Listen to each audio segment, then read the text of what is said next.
안녕하십니까. 목포대학교 도서문화연구원의 송기태라고 합니다. 오늘 강의할 주제는 물때와 섬사람, 바닷사람이라는 제목입니다. 물때는 조석간만에 의한 차, 그러니까 바닷가에 가면 바닷물이 들어올 때가 있고 또 나갈 때가 있죠. 그런데 이것이 매번 똑같은 것이 아니고 또 매번 똑같은 시간에 드는 것이 아니고 어떤 순환 시스템을 가지고 있습니다. 음, 달과 지구의 인력 그리고 태양과의 관계 이런 것들 때문에 순환하듯이 달이 지구를 돌고 있고 지구가 태양을 돌고 있듯이 계속 순환하는 그런 기조력을 유지하고 있습니다. 그렇기 때문에 이것도 어떤 시스템을 갖추고 있는데 그것을 어민들 또는 섬 사람들이 오늘은 음력 며칠이니까 몇 물, 오늘은 음력 며칠이니까 몇 물 이렇게 하나의 달력처럼 역법을 만들어 놓은 체계가 있습니다. 네, 그것을 물대라고 하는데요. 그러한 물대에 따라서 오늘 어느 지역으로 갈 수 있고 또는 오늘은 물이 많이 갈라지기 때문에 또는 섬을 건너갈 수 있고 또 고기잡이를 할 때 오늘은 물살이 세기 때문에 고기잡이를 할 수 있고 또는 물살이 약하기 때문에 그에 맞는 고기잡이를 할 수 있고 여러 가지 굉장히 삶에 있어서 여러 가지 어, 그 관련되어 있는 양상들이 많이 있습니다.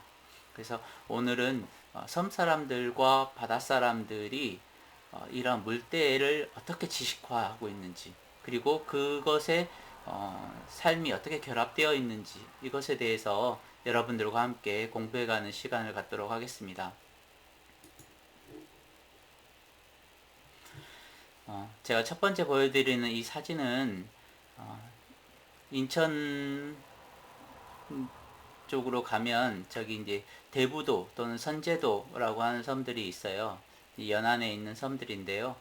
그쪽 섬에 가서 현지 조사를 하러 갔더니 식당 사장님이 이걸 그려놓고 이제 벽에다 붙여 놓으셨더라고요. 그래서 이게 뭡니까? 그랬더니 물때를 자기가 보기 편하게 음력 며칠에는 물이 얼마만큼 들고 음력 며칠에는 또 물이 얼마만큼 들고 이것을 그림 그리듯이 순환 주기를 가지고 있기 때문에 그림 그리듯이 표현해 놨다라고 하시더라고요. 물론 물때 어플도 있고 또는 달력에 물때 시간이 표시되기도 하고 여러 가지 정보를 얻을 수 있지만 본인의 지식을 가지고 직관적으로 표현해 놓아야 내가 바다에 갈 때 또 오늘 일 보러 갈 때 이것을 활용할 수 있다라고 이렇게 말씀하시더라고요. 그래서 이러한 물때 체계가 굉장히 오래된 지식이고 어민들이나 섬사람 바다사람들에게 기본적으로 갖추어야만 하는 지식 뭐 그런 걸로 존재하고 있다라는 것을 보여드리기 위해서 이런 그림을 보여드립니다. 자, 이러한 물때라고 하는 것은 조석간만의 차이에 의한 것이라고 할 수 있는데 몇 가지 이제 사전 설명을 위해서 한국의 해역별 조석간만의 차이를 먼저 보여드리도록 하겠습니다. 여기 그림에 보면 A라는 지점하고 B라는 지점, C, D라는 지점이 있습니다. A라는 지점은 인천 지역이고 B는 목포 서남해 지역이죠. C는 동남해 지역의 기장이나 부산 지역이고 D는 그 주문진이나 속초나 이 지역이 해당됩니다. 근데 이제 한국은 삼면이 바다인데도 바다마다 차이가 많습니다. 그래서 물살의 세기도 다르고 특히 조석간만의 차이가 굉장히 큽니다. 여기에서 A 지점에 있어서는 인천 지역은 조석간만의 차이가 8, 9m 정도 나는 것이죠. 그러니까 높고 낮음이 8, 9m 되니까 넓게 갯벌이 드러나죠. 물이 한번 빠지게 되면 뭐 수 킬로미터까지 넓게 갯벌이 드러나서 이 갯벌로 지평선이 보일 정도로 굉장히 넓게 어, 그 물이 빠집니다. 그리고 목포 지역, 서남해 지역으로 오면 한 절반 정도 뚝 떨어져 가지고 조석간만의 차가 4, 5m 정도 되고요. 기장이나 부산 지역으로 가면 한 1m 20cm 그 정도 되고, 동해안으로 가면 이런 그 조석 간만의 차이가 거의 느껴지지 않을 만큼, 그래서 높낮이가 한 20cm 정도밖에 안 될 정도로, 그래서 서해안은 뭐 8, 9m까지 되는데 동해안은 한 20cm 정도 되니까 굉장히 큰 차이를 보이고 있겠죠. 그래서 이러한 물때의 차이에 대해서도 굉장히 고민이 많았습니다. 조선시대부터 왜 동해안에는 물의 높낮이가 굉장히 낮고 없어서 거의 무조석이라고 할 수 있겠는데, 이런 고민들을 했어요. 그리고 서해안에서는 물살에 따라서 뭐 이제 그 배를 운항할 때라든가 또는 좋은 선을 운항할 때 이러한 물때를 굉장히 신경 써서 운항을 했어야 됐거든요. 그래서 조선시대부터 물때에 대해서 굉장히 많은 기록들을 해놨어요. 조석간만의 그 실학자들이 뭐 보면서 오늘 몇 월 며칠에는 물이 얼마만큼 들었고 또 몇 월 며칠에는 물이 얼마만큼 들었고, 이게 계속 순환 주기를 가지고 있는 것 같다. 보름마다 똑같은 위치에 똑같은 시간에 물때가 다시 돌아오는 것 같다. 이런 것들을 깊이 있게 조사하고 기록해 놓은 것들이 있습니다. 그래서 대표적으로 뭐 박물지 같은 오주연문 장전상고 같은 경우에도 그러한 물때가 체계적으로 기록이 되어 있고요. 그리고 도로고라고 하는 그 당시에 조선시대의 도로를 교통망이라든가 이런 것들을 표현하는 데 있어서도 바다 교통망이 중요하기 때문에 물때에 대한 그런 그 기록들을 해놓았고, 뭐 하곡집이라든가 이런 여러 가지 문헌들 속에 물때에 대한 기록이 잘 남겨 있습니다. 구체적으로 도로고라고 하는 이 책에 기록된 물때를 보면 이두식 표현들이 굉장히 많아요. 그러니까 현지 주민들이 사용하는 물때를 그대로 표현을 해야 되는데 그게 한자 음으로는 맞지 않는 부분들이 있기 때문에 그것들을 표현한 것들이 있는데요. 간단히 한번 보면 그 조석 1월내 성세지혜 지일이라고 해서 한 달 동안 조석이 어떻게 성세하느냐 이것들을 표현해 놓은 것인데요. 지금의 몇물 하는 물때 체계와 굉장히 유사합니다. 뭐 초하루에는 7물, 초이틀에는 8물, 초3일에는 9물, 그 다음에는 10물, 그 다음에는 1절지, 2절지. 우리가 물때 표현을 할 때 한 객기, 두 객기 뭐 이런 표현을 쓰거든요. 그것을 여기에 담아내고 있고, 또 뭐 초팔일에는 조공이라든가, 그 다음에 계속 그 물때의 변화 흐름들을 계속 이렇게 가지고 표현해내고 있습니다. 그래서 굉장히 오래된 지식체계이고 고민이 오래되었다라는 것을 알 수 있죠. 그러면 실제 우리 현지 주민들이 어떤 물때 체계를 가지고 있느냐라는 것에 대해서 한번 볼까요? 당진 같은 경우 이제 서해안이죠. 서해안 위쪽에 이제 당진 같은 경우는 물때를 세어갈 때 한 매, 두 매 이렇게 세어갑니다. 그런데 이제 재밌는 것은 우리 문헌 기록에서도 봤듯이 음력 초하루가 한 물이 아니에요. 음력 초하루는 7물이 됩니다. 굉장히 재밌는 책인데요. 음력 초하루는 당진 안섬의 서해안 물때 표현으로 하면 음력 초하루는 7매, 초이틀은 8매, 3일은 9매, 그 다음에는 10매, 한객기, 대객기, 아치조금, 한조금, 무시, 한매, 두매, 세매, 네매, 다섯매, 여섯매. 이렇게 해서 다시 16 음력 초하루하고 음력 그 16일은 같은 물대를 세어갑니다. 실제 물의 어떤 흐름도 비슷하고요. 그래서 이런 시스템을 가지고 있는데 좀 더 내려와서 부안이라든가 충남 서천이라든가 이런 곳에 가면 이제 거기서부터는 한매 두매라는 표현보다는 한마 두마 이런 표현들을 많이 사용하고요. 목포 지역까지 이제 내려오면 거기서부터는 이제 한물 두물이라는 표현, 물이라는 표현을 많이 쓰고 남해안 지역으로 가서 여수 또 거제, 통영 이쪽으로 가면 한무새, 두무새, 물새, 그 무새라는 표현을 많이 사용합니다. 그리고 동해안으로 가면 여기는 고성 아야진 사례를 이제 해놨는데요. 동해안으로 가면 한물 두물 세지 않습니다. 왜냐하면 많이 들었을 때하고 적게 들었을 때의 차이가 굉장히 그 구분하기가 어려워가지고 물이 이번에는 물이 세구나 물이 약하구나 그 정도만 구분할 정도이기 때문에 거기에서부터는 물때에 대한 표현이 이제 체계적으로 드러나지 않습니다. 그래서 한국의 어떤 이러한 물때 체계가 굉장히 오래된 지식으로 남아 있고 현지의 표현들이 다양하게 나누어져 있다라는 것을 알 수 있습니다. 그래서 이것들을 제가 물때 지도라고 해서 전체를 구분하면서 지도를 한번 만들어 보았는데요.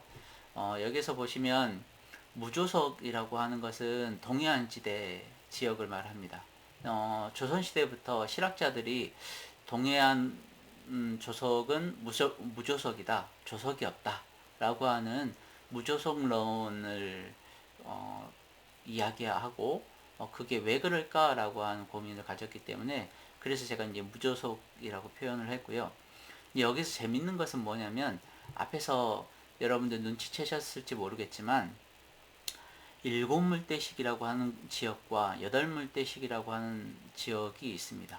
일곱 물대식이라고 하는 곳은 서해안 지역에서는 초하루를 일곱 물로 세요. 그런데 남해안 지역에서는 초하루를 여덟 물로 셉니다. 이것과 관련해서 이제 구체적인 연구들이 지금 진행이 되고 있는데 왜 다른가라고 하는 점에 대해서 고민을 하고 있는데 이 부분은 아직 명확하게 밝혀진 바는 없습니다. 그러나 조선시대의 기록에서부터 전라남도 장흥 지역 거기서부터 제주도를 좌우로 이렇게 관통해 가지고 제주도에서도 서쪽에서는 초하루를 일곱 물로 세고 초 이틀은 여덟 물로 세죠. 그리고 제주도에서도 동부 지역은 초하루를 여덟 물로 셉니다. 그러니까 비슷한 한 마을 이렇게 떨어져 있는데도 서로 체계를 달리하고 있어요. 그것과 관련해서는 명확하게 말씀드린 것처럼 명확하게 확인되진 않았지만 이러한 체계들이 존재하고 있고 권역적인 특징이 드러나고 있다라는 것을 알면 될 것 같습니다. 다음으로는 물때에 적응해온 주민들의 삶입니다. 물때와 관련해서 주민들은 매일같이 물이 들고 나오고 하고 또 물이 셀 때가 있고 약할 때가 있기 때문에 굉장히 많은 그 영향을 받을 수밖에 없었겠죠. 그래서 한번 볼까요? 여러분들 이 사진 보면서 생각나는 게 있나요? 혹시 조금 사진을 좀 더 키워드리도록 하겠습니다. 여기는 갯벌을 건너는 노두길이라고 하는데요. 사진에 보이듯이 여기는 갯벌에다가 노둣돌을 놓아가지고 이동하는 겁니다. 여기는 신안에 있는 추포도라는 섬인데요. 추포도는 작은 섬이고 그 옆에 암태도라는 큰 섬이 있는데 추포도 사람들이 암태도를 건너갈 때는 이 노도를 이용했어요. 이게 1998년까지 이용했던 노도인데 지금 옆에는 이제 다른 그 시멘트 길이 놓여 있죠. 여기에서 재밌는 것은 물이 바다에서 물이 들어올 때 한꺼번에 쭉 들어오지 않고 수로를 통하듯이 계용을 통해서 들어옵니다. 그러면 갯벌 지역에도 갯벌에도 움푹 패인 곳이 있고 조금 올라온 곳이 있고 그렇잖아요. 그러면 여기 추포도에서 암태도를 가기 위해서는 뭐 직선 거리로 뭐 1km가 넘는 거리를 걸어가야 돼요. 그런데 이제 여기를 꾸불꾸불하게 그 도로를 노드도를 놓았는데 중간중간에 계곡이 있는 곳마다 이렇게 다리를 놓기도 하고, 또 어떨 때 이 물이 빠졌을 때는 여기에서 낚시를 하기도 하고 그런 공간이 형성이 되기도 합니다. 여러분들 아는 신비의 바닷길 있죠? 모세의 기적이 일어나는 이러한 것들이 대부분 물이 많이 빠졌을 때 바닷길이 드러나는 그리고 섬에서 그 바닷길을 중간중간에 돌을 놓아가지고 건너는 그런 것들이 그 오랫동안 지속되어 왔었고요. 지금도 시멘트 길이 있지만 거기에 물이 많이 들 때는 거기를 덮어버리는 그런 공간이, 그런 다리들이 어, 덜어 있습니다.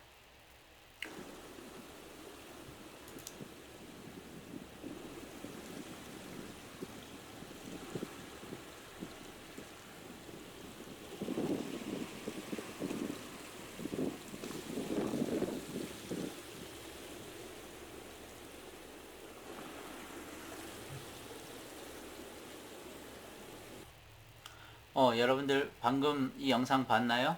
어, 지금 한참 물이 들어오고 있어요. 바닷물이 들어오고 있거든요. 제가 이 노두 조사를 하러 갔을 때 마침 물이 막 들어오고 있었어요. 그래서 저기를 지금 차로 달려서 저기까지 얼른 지금 갈 수 있을까? 이런 생각도 들었는데, 그래서 이걸 한번 찍어놔야 되겠다라고 생각해가지고 물이 들어오는 과정들을 이렇게 촬영해 놨는데요. 이렇게 물이 계속 들어오다가 점점 더 수위가 높아져가지고 나중에는 여기에서 이제 지나갈 수 없게 되죠. 그리고 물이 다시 빠지면 다시 도로가 열리고 이런 것이 노드길인데, 어, 이게 이제 물때와 굉장히 중요한 관련성이 있는 것이죠. 그래서 이런 노드가 얼마나 있는가라고 제가 이제 파악을 한 적이 있습니다.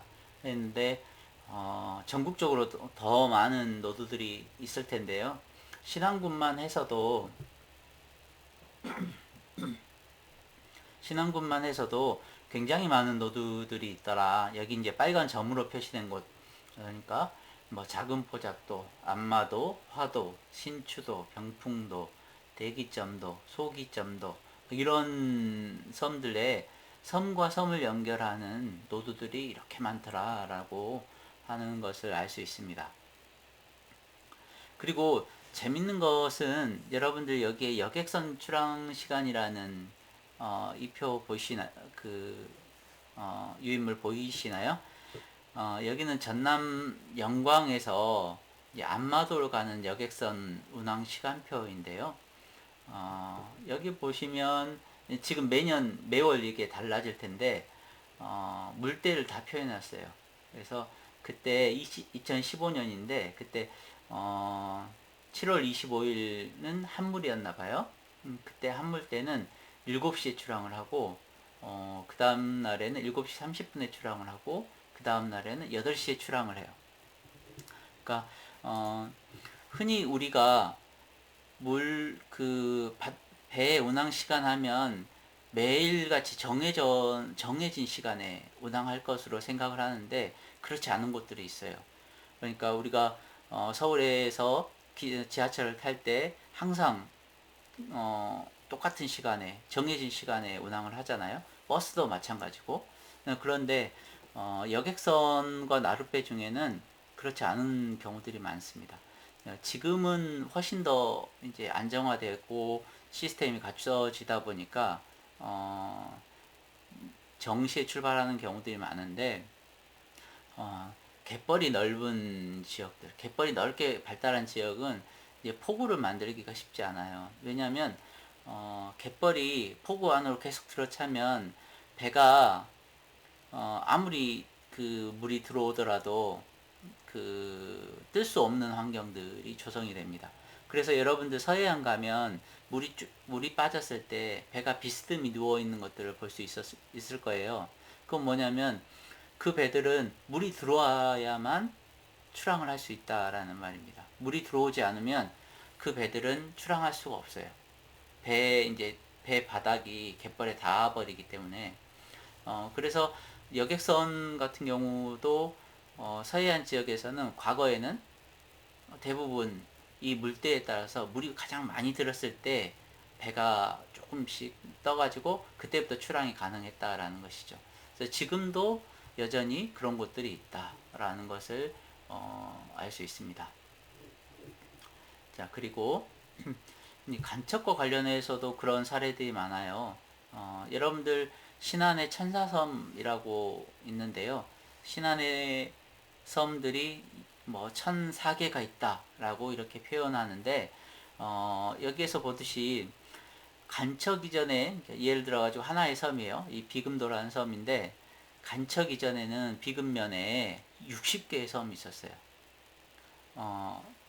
그 그래서 조선시대에는 47곳에서 간척을 진행해 가지고 14개의 섬이 병합이 되고 또 일제강점기에는 15곳에서 간척이 돼 가지고 4개의 섬이 병합이 됩니다. 그리고 해방 이후에는 또 36곳에서 간척을 진행해서 또 다른 7개의 섬이 또 하나로 이렇게 뭉쳐져요. 그래서 이걸 그림으로 한번 보여드리면 여기 보시듯이 간척 이전에는 굉장히 섬들이 여러 군데 있고 이 아까 크게 보이던 하나의 섬도 크게는 2개로 나누어져 있던 섬이었습니다. 그게 조선시대에 간척을 하면서 중간중간에 있던 작은 섬들을 이렇게 하나로 이렇게 묶게 되고 일제강점기 해방 이후 이렇게 지나가면서 섬들이 여러 개의 섬들이 하나로 이렇게 커지는 그런 과정들을 거칩니다. 그래서 한때는 이런 표현을 했어요. 1004개의 섬이 아니라 아마 간척을 하지 않았으면 3000개도 됐을 거고 10,000개도 넘었을지 모른다. 지금 여기에서 이런 섬들에서 간척해가지고 한 50개가 하나로 뭉쳐졌다고 생각하면 10,000개도 넘을 수 있겠다. 이런 표현들을 이야기들을 한 적이 있습니다. 그리고 중요한 물때에 따른 어로 활동의 이제 지역성이라고 했는데요. 이제 물때라고 하는 것은 일반적인 삶에도 굉장히 중요하지만 우리가 흔히 생각할 때 고기잡이 할 때 굉장히 많이 그 영향을 끼친다라고 생각할 수 있겠죠. 그것에 대해서 한번 알아보도록 하겠습니다. 사리어법과 조금어법이라고 말했는데요. 물살이 센 날이 있어요. 보름 주기의 순환 사이클 중에서 반달이 드는 때, 음력으로 7일, 8일, 그 무렵에는 물살이 그 무렵에는 물살이 굉장히 약하죠. 반달이 뜨니까. 그리고 보름달이 뜨거나 금음달이 떴을 때에는 인력 관계가 아주 강해지거나 아주 약해지기 때문에 그때는 물살이 많이 들어오고 많이 빠지는 그런 사리때가 됩니다. 그래서 어촌의 사람들은 크게 물때를 파악할 때 물살이 셀 때를 사리라고 하고 물살이 약할 때를 조금이라고 이제 구분을 하거든요. 그런데 전통시대의 고기잡이에서는 대부분 사리어법이 굉장히 많습니다. 사리 시기에 하는 고기잡인데요. 왜냐하면 과거에 고기를 많이 잡으려면 어떻게 잡아야 됩니까? 물살을 잘 이용해서 그 물살에 고기들이 자연스럽게 들어오면 거기다 그물 쳐가지고 잡는 방법. 이것을 전형적으로 활용해 왔기 때문에 이런 사리시기에 하는 어법들이 굉장히 많았는데요. 여기 오른쪽에 이제 그림 중에 이것이 중선이라고 하는데 여러분들 이제 조기 많이 먹죠. 또는 새우나 이런 것들 많이 먹는데 전통적인 중선의 방식은 이것입니다. 그러니까 배에다가 그물을 길게 그물을 달아가지고 이게 물살이 셀 때 물이 막 세게 들어오잖아요. 그러면 큰 닻을 그 갯벌에 박아가지고 그 물살을 버티면서 그물을 펼치고 그 물살에 고기들이 막 밀려 들어오면 그 고기들이 이제 빠져나가지 못하겠죠. 물살이 세니까. 그래서 고기들이 다 들어오면 그 이제 그물을 닫아가지고 이제 고기들을 퍼 올리는 그런 방식이 전통적인 중선, 뭐 전통적인 어선업의 대표적인 방식이었습니다. 그리고 이제 이러한 중선이 개량이 돼서 안강망이라는 어선이 되었는데요. 이 안강망은 이제 나중에 그 변화가 되어 그 일제강점기 때 변화가 되죠. 그래서 이제 그 변화되는 방식은 뭐냐면 그 전에는 배에다가 그물을 달고 있었는데 이제 그물을 바다에다 고정시켜 놓고 배가 위에 떠 있으면서 닻을 이렇게 고정시켜 놓으면 이 물살에 그물이 펴지고 또 여기 앞에 있는 고기처럼 고기가 이렇게 그물 속으로 들어가는 이러한 방식이었습니다. 그리고 또 뭐 이런 사례 중에 그래서 이제 이런 안강망 어선, 물살을 이용한 어법은 물살을 버티는 힘이 굉장히 중요합니다. 물살을 버텨야만 그물도 넓게 펼쳐진 이 그물이 그대로 유지할 수 있고 배도 떠내려가지 않기 때문에 물살을 버티는 힘이 중요해서요. 여러분들 이 사진 보시면 목포항에 정박 중인 안강망 어선인데 이 닷이 굉장히 큰 걸 알 수 있습니다. 그 배 앞부분을 거의 크게 차지할 만큼의 큰 닷이죠. 그래서 이런 물살을 이용한 어법들은 물살을 버텨야 되기 때문에 어선들도 닻을 크게 만들어야 할 수밖에 없었죠. 그리고 이건 전형적인 어살인데요. 어살은 대개 대나무로 예전에는 죽방염이 전형적인 그 구조인데 과거에는 대나무로 이렇게 만들었죠. 대나무로 옆에를 이렇게 막고 V자 모양으로 이렇게 펼쳐가지고 만드는 방식인데 여기는 그 서해안에서 가장 어살이 컸던 고창 지역입니다. 고창과 부안 일대 이쪽이 서해안에서도 어살이 가장 큰 지역이었는데 지금 사진에서 보시듯이 굉장히 큰 걸 알 수 있어요. 여기서부터 저기 끝까지 제가 한번 걸어가 봤거든요. 걸어가 봤는데 굉장히 오래 걸려요. 최소한 600m에서 800m가 됩니다. 그러니까 한쪽 변이 600에서 800 되고 또 한쪽 면이 600에서 800이 되기 때문에 저 끝에서 끝까지 한쪽 변 끝에서 반대쪽 그 날이 안 보여요. 그만큼 큰 어살인데 이 어살은 이제 지금은 이제 그물로 바뀌었죠. 그래서 물이 이렇게 들어가서 다시 물이 빠질 때 이 안에 이 넓은 공간에 고기들이 갇히죠. 그러면 이 고기들이 이제 물이 점점 빠지니까 물이 빠지는 것에 따라서 바다로 들어가다가 결국에는 이 그물 안에 잡히는 그런 방식입니다. 여러분들이 대부분 아는 돌담을 쌓아가지고 하는 돌살이라든가 이런 것도 전형적인 어살과 물살 어법으로서 똑같은 방식입니다. 다음은 이제 조금 어법이라고 하는, 그러니까 물살이 약할 때, 이때는 앞에 사리 시기에는 물살이 굉장히 세서 물살을 버티면서 그물을 쳐놓거나 그때 고기가 물살에 밀려 들어가도록 하는 방식이었다면 조금 어법은 그렇지 않습니다. 조금 때는 물살이 굉장히 약해서 고기들이 물살에 밀려 다니지 않아요.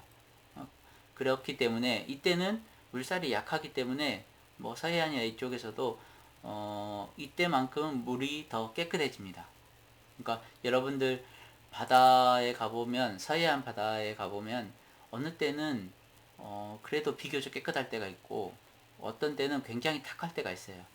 근데 물살이 약할 때는 물살이 약하기 때문에 갯벌이나 이런 것들을 많이 그, 그 마찰이 적어서 물이 비교적 깨끗합니다. 그래서 물살이 또 약하고 비교적 잘 보이고 뭐 그러기 때문에 이때에는 해녀들이 어업을 하는 주요 시기입니다. 해녀들은 물살이 세거나 막 그러면 몸이 잘 안 움직이기도 하고 또 물살이 세면 물이 이제 탁해지잖아요. 그래서 그때는 사리대 작업을 못 하거든요. 마찬가지로 그물을 길게 쳐놓는 이런 여러분들 여기 왼쪽에 자망어업이라고 써놓은 그런 그물들은 그물을 뭐 1km, 2km 계속 펼쳐 놓거든요. 근데 그 그물을 계속 펼쳐 놓는데 물살이 세면 이 그물은 엉켜버려요. 그렇기 때문에 이 그물은 넓게 펼쳐 놓고 가볍게 고정을 해 놓고 고기들이 스스로 이동하다가 자력으로 이동하다가 그물을 못 보고 가다가 이제 아감이나 이런 것들이 걸리게 해서 잡는 방식이죠. 그래서 여기 이 밑에 사진에 보면 여기는 목포의 그 북항에 들어온 조기잡이 유자망 어선인데요. 여기 그물을 막 틀고 있는데 여기에 그 하나하나 이제 걸린 것들이 다 조기입니다. 조기. 그래서 조기가 그물이 있는 줄 모르고 움직이다가 거기에 이제 그물에 걸려든 것이죠. 이런 방식이 이제 조금 어법이다. 조금 시기에 주로 하는 어법. 그래서 자, 그리고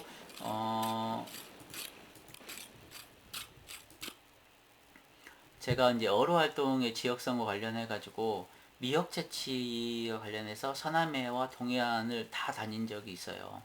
근데 서남해는 그 물이 빠지면 바위가 드러나잖아요. 그렇기 때문에 그 바위가 드러나는 이 지역에서 막 갯바위를 막 닦아가지고 어, 이렇게 미역을 채취하는 곳이 있고 동해안은 물이 안 빠지잖아요.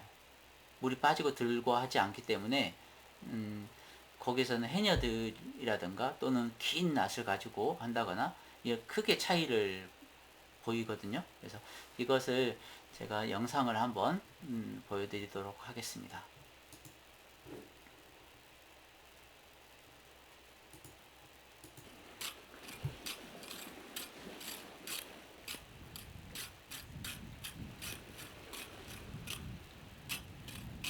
풍년이 되기를 여왕님께 부탁드립니다. 인사 올립니다.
그리고 두 집이 구정복이라고 요 세 집이. 아, 이게 미역 낫이에요? 이게 이제 그 슈퍼가 다 네. 이연 이렇게 이 간간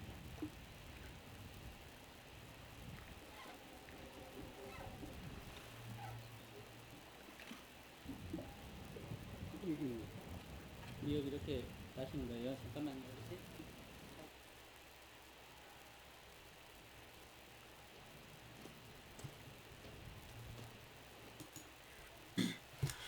여러분들 이 영상 보면 확연히 구분이 되죠. 서남해에서는 물이 빠졌을 때 이렇게 낫을 들고 와서 막 채취하는데, 동해안에 가면 물이 잘 빠지는 곳이 많이 빠지는 곳이 아니기 때문에 해녀들이 들어가서 바위도 닦고 해녀들이 채취하고, 또 일반 주민이 할 경우에는 긴 낫을 이용하고, 그러니까 물대라고 하는 조속간만을 표현하는 그 지식 체계로서의 물대, 그리고 그 자체로서의 물대의 차이들, 이런 것들이 지역에 따른 어로 활동에서도 차이도 굉장히 명확하게 보여준다라고 할 수 있습니다.